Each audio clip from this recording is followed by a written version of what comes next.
Welcome to the SaaS AdLab podcast, where we bring to you the stories of SaaS founders, entrepreneurs, and CEOs. My name is Luis. I'm the owner and founder of Fantôm agency, a digital marketing agency specializing in scaling SaaS companies. And today I have the pleasure of interviewing Stefan. He is the founder of Anyplace. Thank you so much for being on here today. It's a pleasure having you.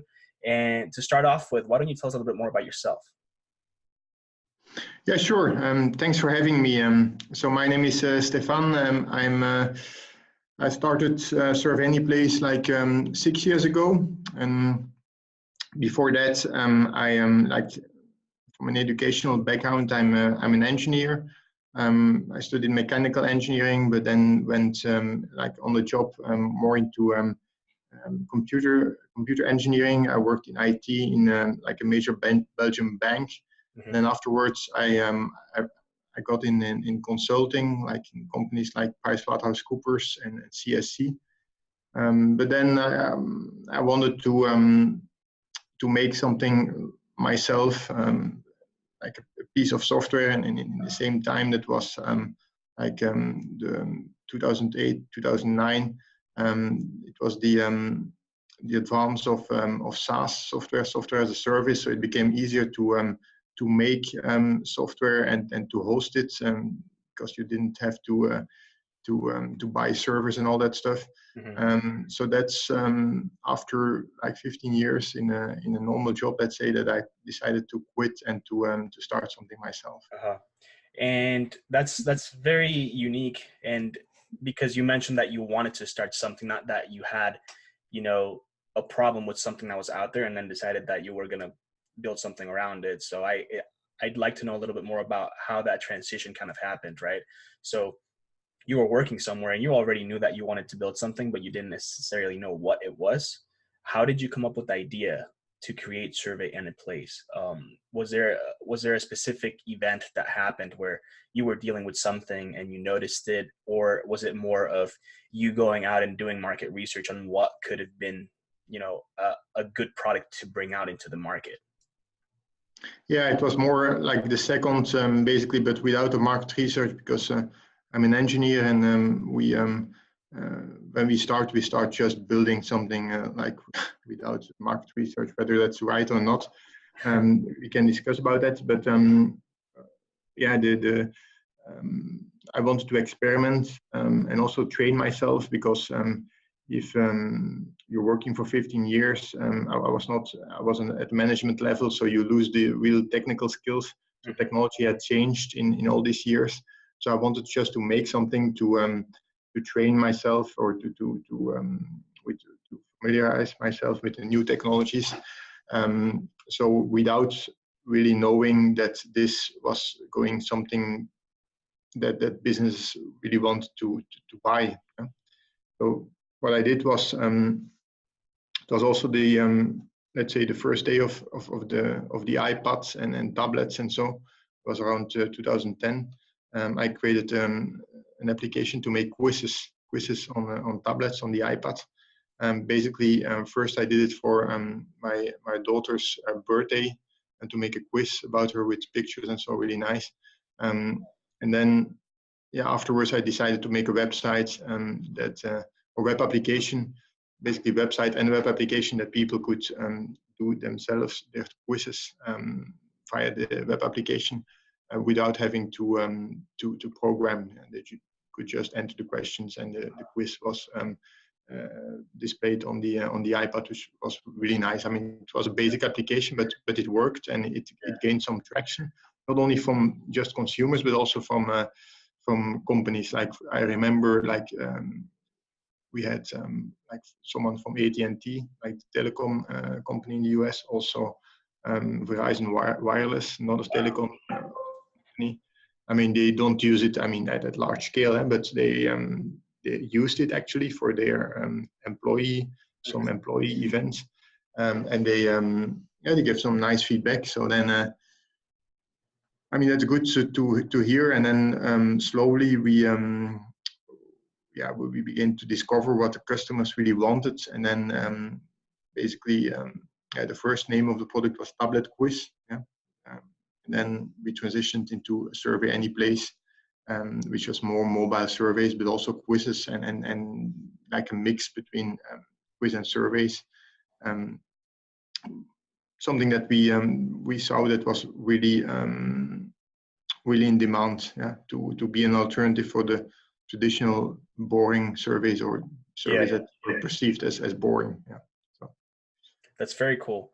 And one of the questions I wanted to ask is essentially how, or I guess after you rebranded and named it Survey Anyplace, what was the most successful strategy as far as acquiring new customers? Yeah, in the beginning, acquiring new customers was especially from the network, because some network from my previous job. So we had some large Belgian banks, for example, that tried out software and also became customer. And then also we quickly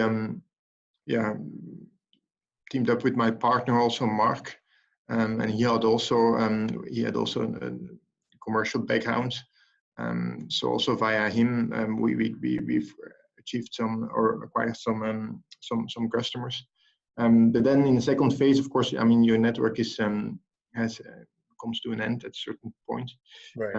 In second phase, it's especially like content marketing and SEO. So in the beginning, it was slowly,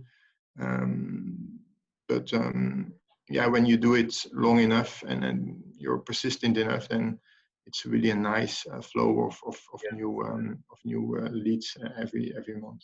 Mm-hmm. Especially with SEO or like content marketing, if you're not putting like paid dollars behind it or anything like that, it's more of a long-term game where it takes some time to get some traction behind all that work. But that's awesome because you didn't have to put any money into it. It was just, kind of doing the work and then waiting for it to actually come to fruition and to what you mentioned earlier, which is, a daily amount of leads coming in.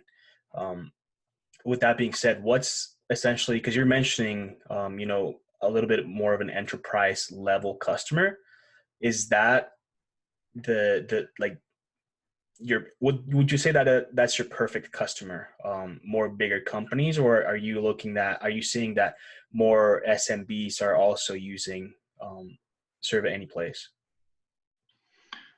Yeah, they're both using it. So if you're depending on the inbound channel, then everything there's a wide variety of types of customers or companies that flow in. Let's say you don't have really control about that. Mm-hmm. So, but the ideal customer is really more mid-size, not really small, but certainly also not the big ones, because the big ones, the sales cycle takes too long, you have to be in touch with multiple people at the company level, and then it's more administration, it's more work. So we prefer to deal with companies where there's still one person who has who is the boss, to say it in an old-fashioned way, who says we prefer a quick yes, of course, but we prefer also a quick no. Yeah.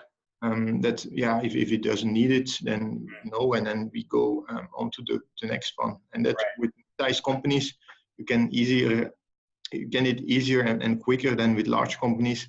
And it's more like, maybe you should go in that other department, and then again, so you have to build a relationship with someone else. And so, in a mid-sized corporation, you can deal with the owner or with the CEO or with someone else of the directors, and then you quickly know whether you can do something or not.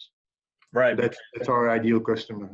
Okay. Yeah, that makes sense, because like you mentioned, like talking to enterprise companies or something like that, you have to go through many, many people before you even get, whether it's going to be likely to be a yes or a no for you. So it is kind of, it holds you back a little bit because you're spending so much time doing something, and it's going to end up being a no, or it's going to end up being a yes, but you don't know, but you're just investing a lot of time. So, but I guess obviously it's going to be a bigger deal too. So that's also something that you can take a look at and kind of keep in the back of your head when you're doing those bigger deals. But essentially it makes total sense. With that, how did you figure out, the pricing structure, and how successful has having a freemium as one of the offerings that you have? Yeah, the pricing in the beginning was, to be honest, more based on the competition or what exists in the market already. So the business model is not that revolutionary.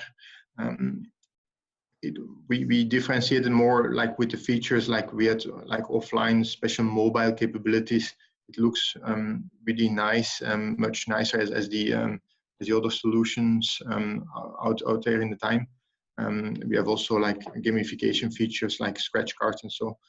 So all things that make it like more relevant and more fun for the respondents, and so you can collect more responses from the surveys.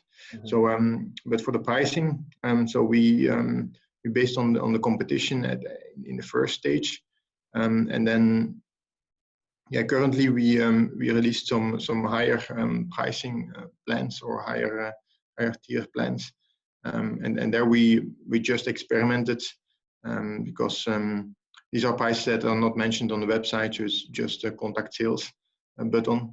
And then you can just experiment with some prices. And if you never hear that it's too expensive, then you probably have to raise your price. Mm-hmm. You sometimes have to hear that it's too expensive. And if you hear that it's too expensive in software, of course you still want to sell. I think you have to have an elegant way to give a discount, or like reducing the volume a little bit, or reducing the number of administrators or something else, that you can still have the deal at maybe at a discount when they really don't have the budget for it. Mm-hmm. That makes sense. And as far as user onboarding goes, how does it differentiate when you have someone joining through the freemium or someone joining through one of the paid programs?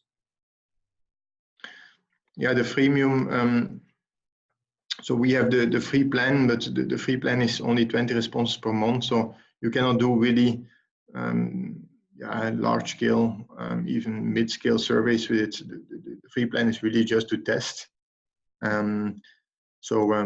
Most of people start with the free plan or the free trial of the professional plan or one of the paying plans, and then you really have to follow up very well.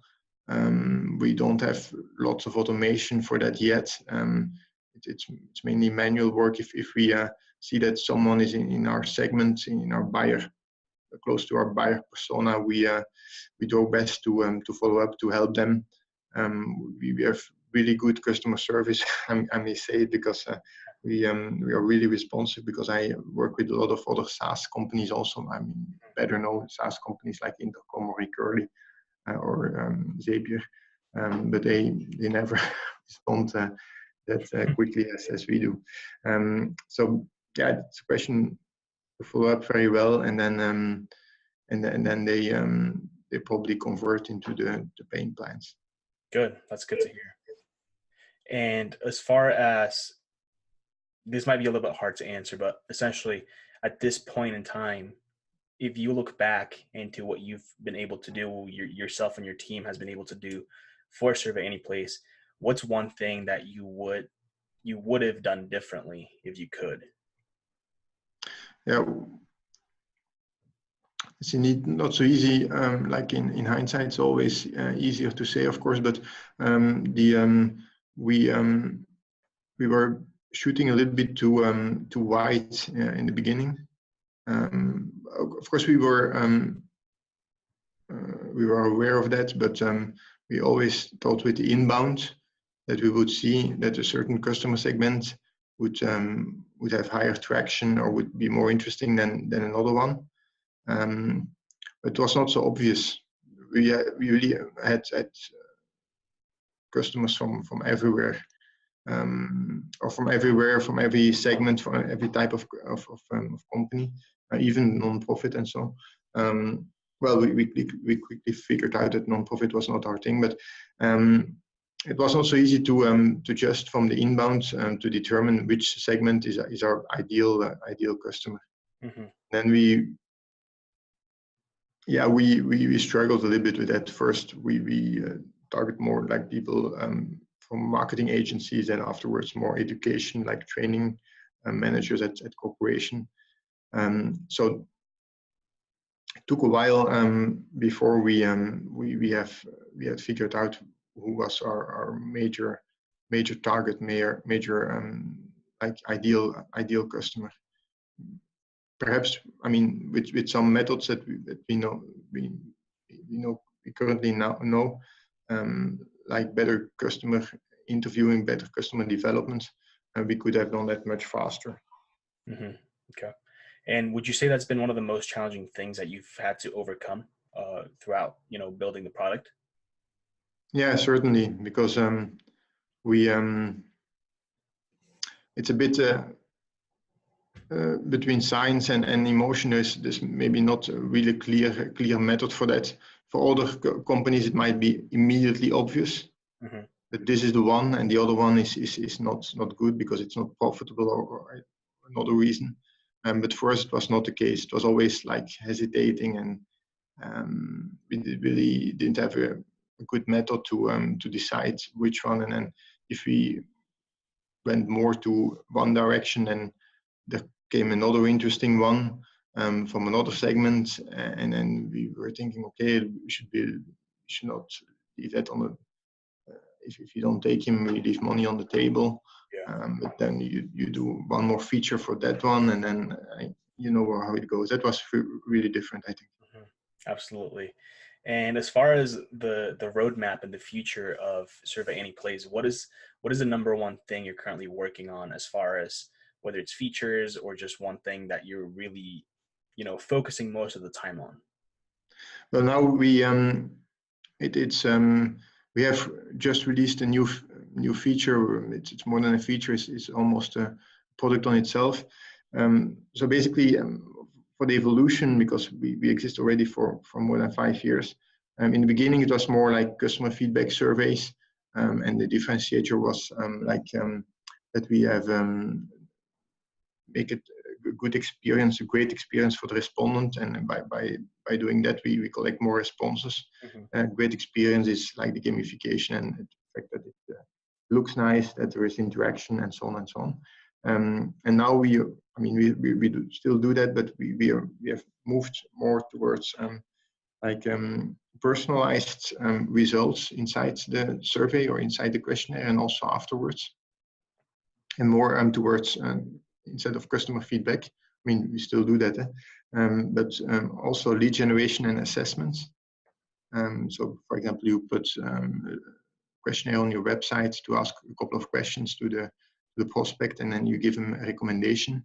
And that recommendation can lead to one of your products or services, but it can also be like mixed, semi-commercial. So that's very interesting. You see that a lot on websites. Uh-huh.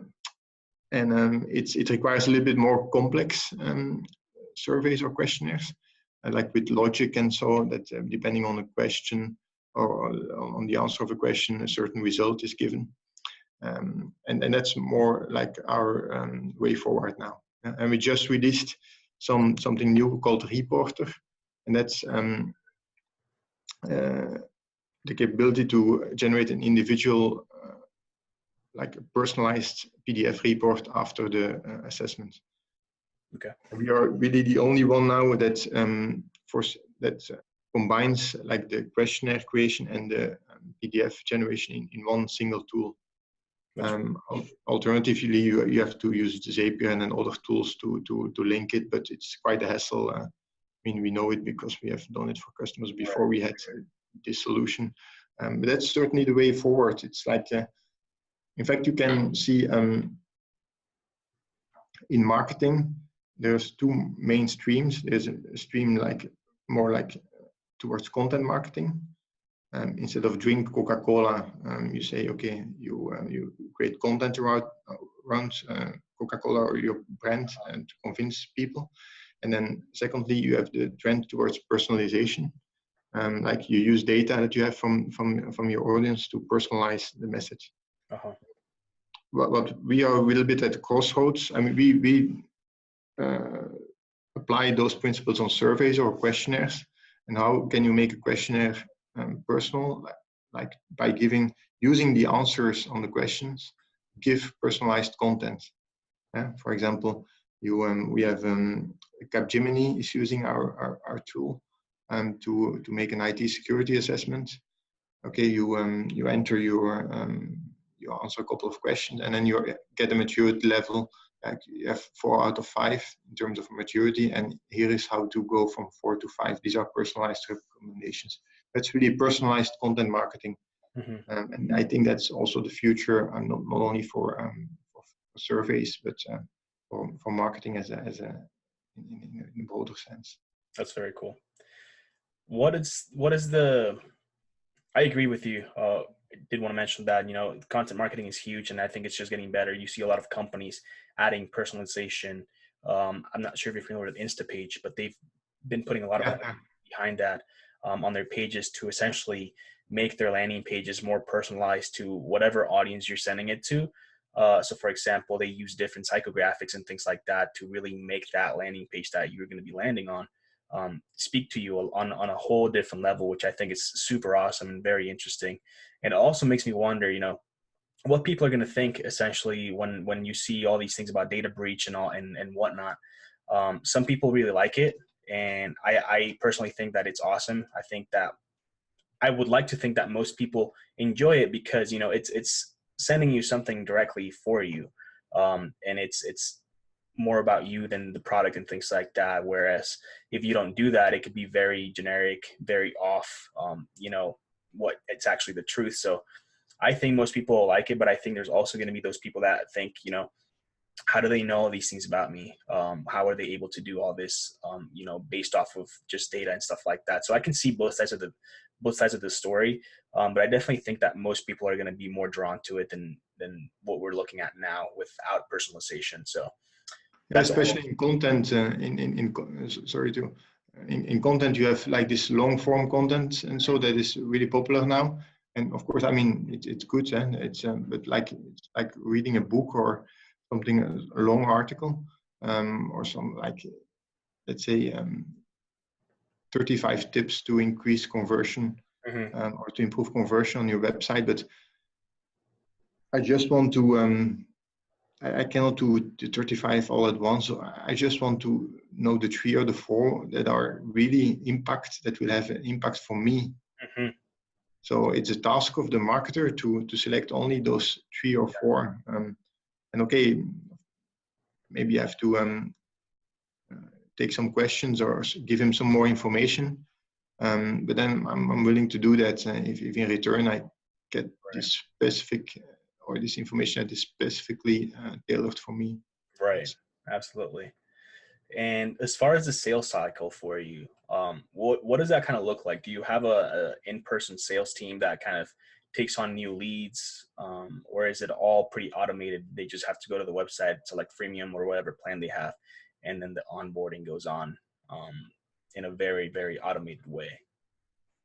Yeah, basically for the lower priced plans, we have it fully self-service, so fully automated, so they can go for like a free trial first, and then afterwards they can just upgrade by putting their credit card. But the focus is really, and most of the revenue for us is really on the higher plans, like on the enterprise and the reporter. So reporter is the new product that I spoke about. And there is to contact us.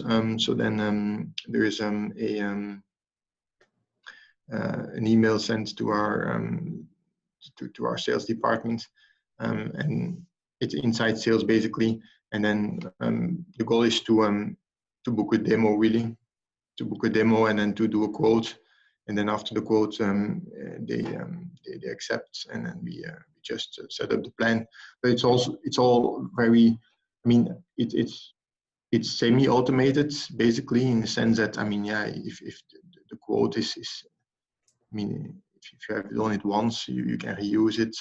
Also the demo, and so you can reuse certain things. It's if we can even automate it more or make it more efficient, I think maybe we should do some extra or some additional effort in there. but it's yeah, I think the human touch there is still very important, to give the demo, to ask to answer the questions, to really have a face. But it's not face to face, but it's like we have now a Zoom call, and you see each other, and so it's really valuable. You see, when we can see when we can do like an online meeting with prospects, and conversion is much higher. Yeah, I think usually for the higher, at least for the higher priced tiers, there's definitely value that comes with having a face to face, like you mentioned, or just obviously over a computer because you're selling to people all over the world. But essentially, there is a lot of value to that, and I think it's important to have, you know, that for certain occasions. But if you can also automate the more simpler tasks, then why not? It just makes everything easier. Now, I'm gonna ask a couple of more personal questions. So No essentially, and this one kind of tends to get people, but what is, you know, it's a little bit just opening up. What's something that you're not very good at? Yeah, that maybe relates to the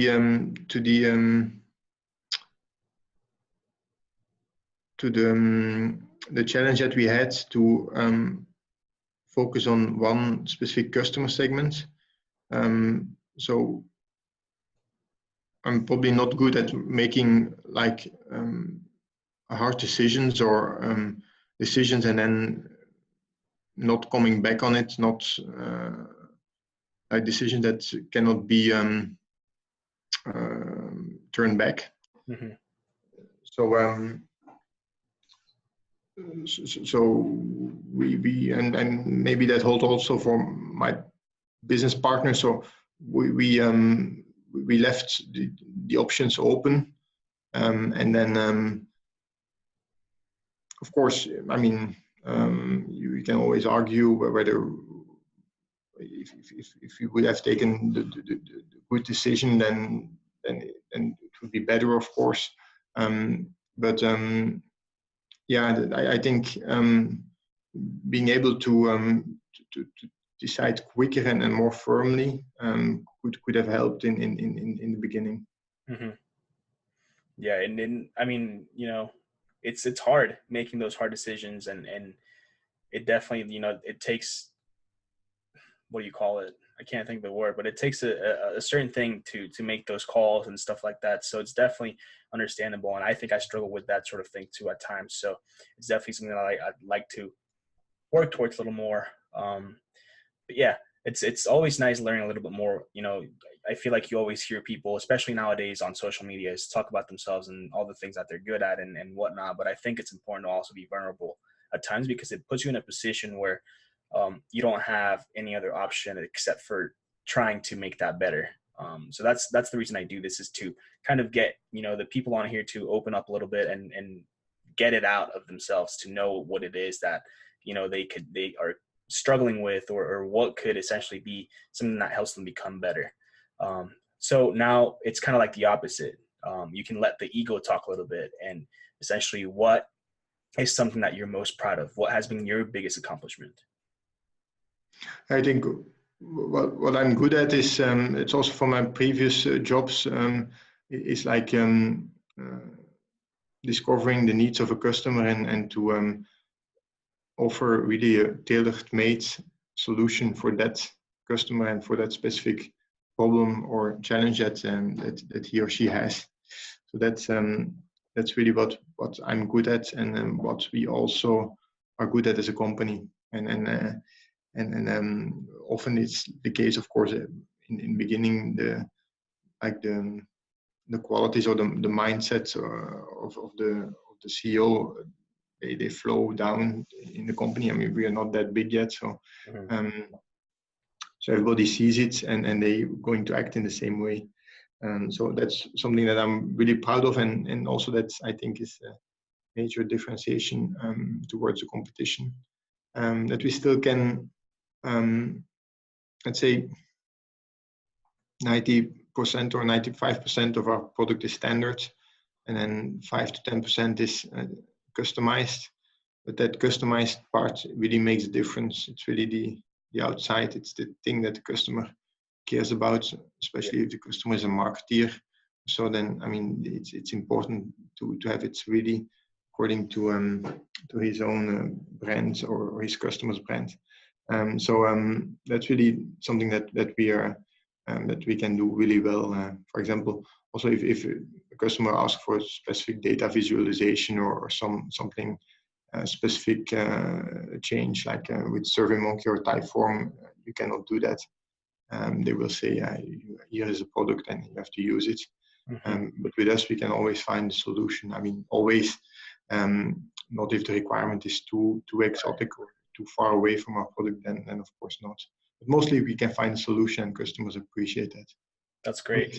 With the service in software as a service, I'm convinced. I mean, of course, it's also because we are not venture backed, because those companies are more under pressure to really sell software only and not too much services, because it doesn't scale too well. But it can add value for the customers, and customers ask for it, and if they want, for example, the assessment to be made by us, and so it's all possible. Of course, they have to pay for it. But I think it's really interesting also as a bootstrapper to get some money from services, because you get money immediately, and you can. I mean, it's important to have cash in the beginning to if you don't have external investments. Absolutely, that's really cool. And I think it's one of the things that has come up time and time again in podcasts is doing things that don't scale, especially at the very beginning, and also when you're starting to grow and really get some traction. I think like you mentioned, hopping on those calls, the one-on-one, like you can't scale that very much unless you have thousands of employees, but it's important. It adds value essentially. So that's the most important thing, right? That you're trying to do as a business owner. If you're not creating value or offering value to your customers, then there's no really point to be in business. And I think you nailed it right.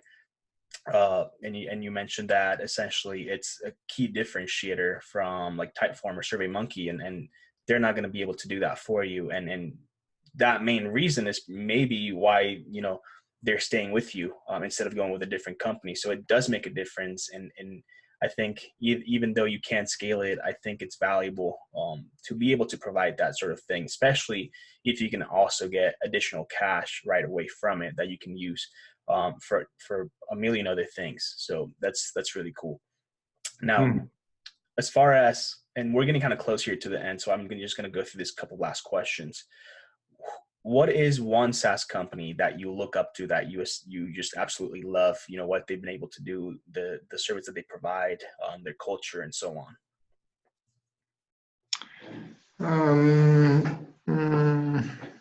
Let me see.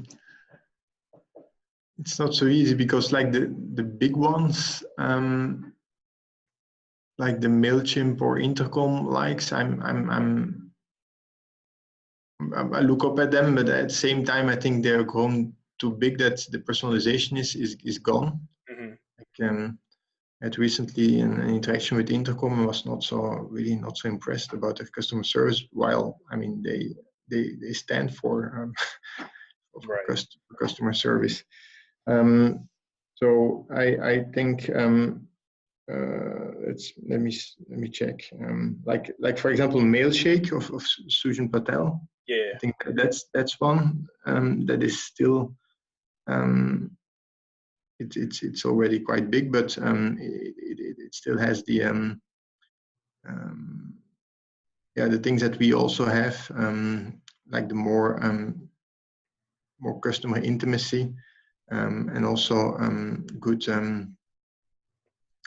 customer service and good really good content and a great product, and they're also bootstrapped. So that's something that I look up more up to than the big venture-backed companies. Very cool. And lastly, do you have any questions for me?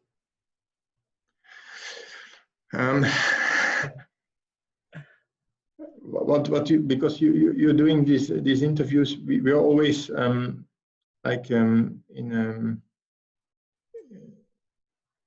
I mean, one of the main challenges for a company like us is, of course, the customer acquisition and the lead generation.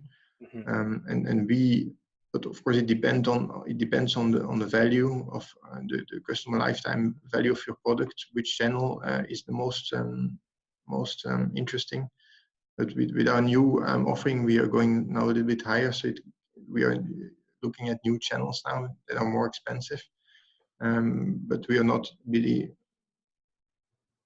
already like very we don't have a lot of expertise in those channels. Mm-hmm. So like for the lifetime, let's say lifetime value is or the contract value is mostly a couple of thousands, like let's say between $2,000 and $3,000 per year, with yearly contracts and paid upfront, and maybe with some services here and there, and sometimes some service to set up, also a couple of thousand services perhaps. What do you see as like in the other people that you've interviewed, and so what are the main channels? Usually a lot of people are using affiliate marketing, which essentially you're very B2B SaaS also? Yeah, B2B, B2C. We mainly focus on B2B, but yeah, there's a lot of affiliate marketing. So a lot of people using things like I forgot the name. I think it's Parrot, and there's a couple of others out there too. If you look at some of the stuff that the bigger companies have been able to do and stuff like that, they use a lot of content marketing, but they get it out essentially to the right people. And I think Instapage does an amazing job with everything they're doing. Take a look at it. I don't know if you've ever seen their Facebook ads or anything like that, but they just provide you with a lot of value that doesn't even require you to use their product, right? So you could, create a content piece that goes around and kind of position it in a way that makes you look like the expert in the survey arena. And essentially, whether they're using Survey Anyplace or they're using Typeform or they're using SurveyMonkey, whatever you are able to provide for them is going to give them answers, right? And ideas on how they can use surveys and how it's going to help their business and learn more about their customers and so on. And once you give that value, these people, and one of the biggest things too, prior to following up on that, is that a lot of the companies are having a hard time essentially getting their name out there. It's not even just, acquisition, but actually getting people to know who you are and trust you as a company. Especially with everything that's going on, where are they gonna how are they gonna treat the data that they're collecting for me? So how is that going to benefit my company, right? And what you want to do is really position yourself as a company that is safe to work with, someone that can trust you. And you can use a lot of different things on there. And one of the things that we do is with Facebook ads, essentially, you provide value first, right? You can do a lot of really cool things where you maybe have an explainer video telling them a little bit more about how the product works. But the thing is that the people are going to have objections. So it's not just, how much is it? That's only one piece of the puzzle. They also have, can I trust the company? Can they take care of everything that I need? So there's different tiers of objections that you have to get through to actually get to that sale. So first you have to get these people to understand who you are. Then you have to give them ways and options to use your product, because if it's only a survey and they don't understand how they can use that to their advantage, then it doesn't really mean anything. And then, are other people happy?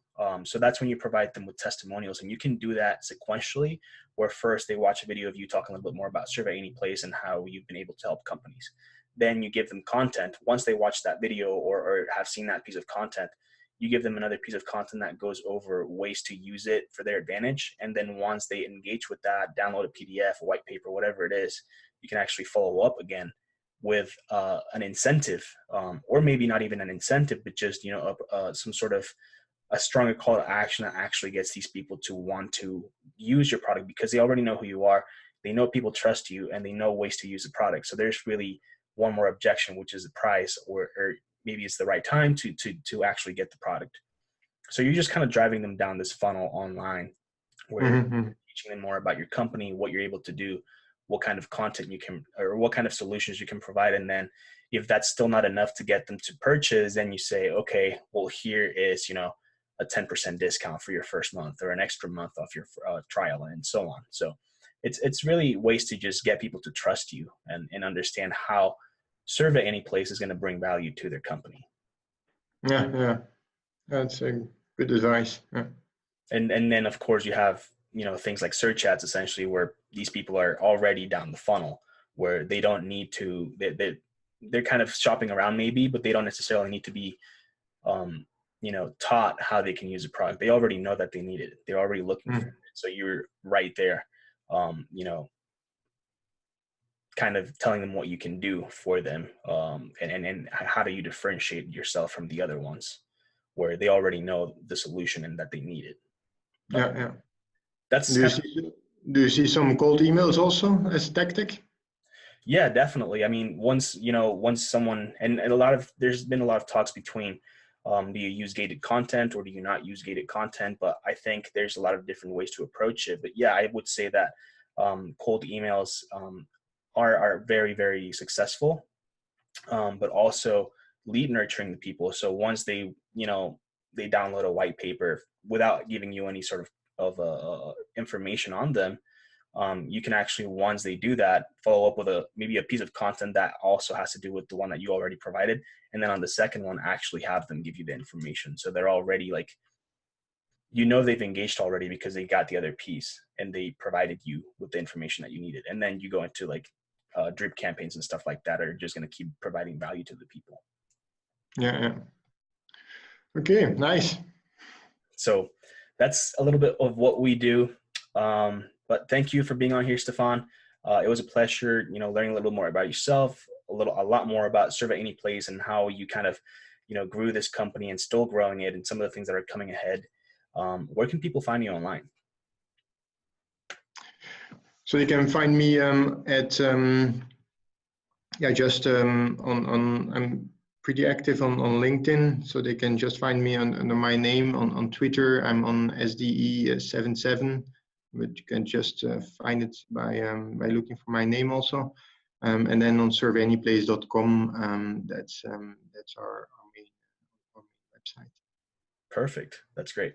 And if you are a SaaS founder, entrepreneur, CEO, or some sort of executive at a company and you want to be on the podcast or you want to be part of the SaaS AdLab group, there will be a link. There will be links to everything in the description of the video, as well as on podcasts and so on. So make sure to go there and see what we are able to help you with. Thank you all for watching, and I challenge you each to go out and do something that's going to challenge you and that you can use to your advantage to become a better person and just bring value to the community and people around you. So thank you so much for being on here today. Like I said, it was a pleasure having you, and have a great night for you. Thank you. Thanks for having me. Of course.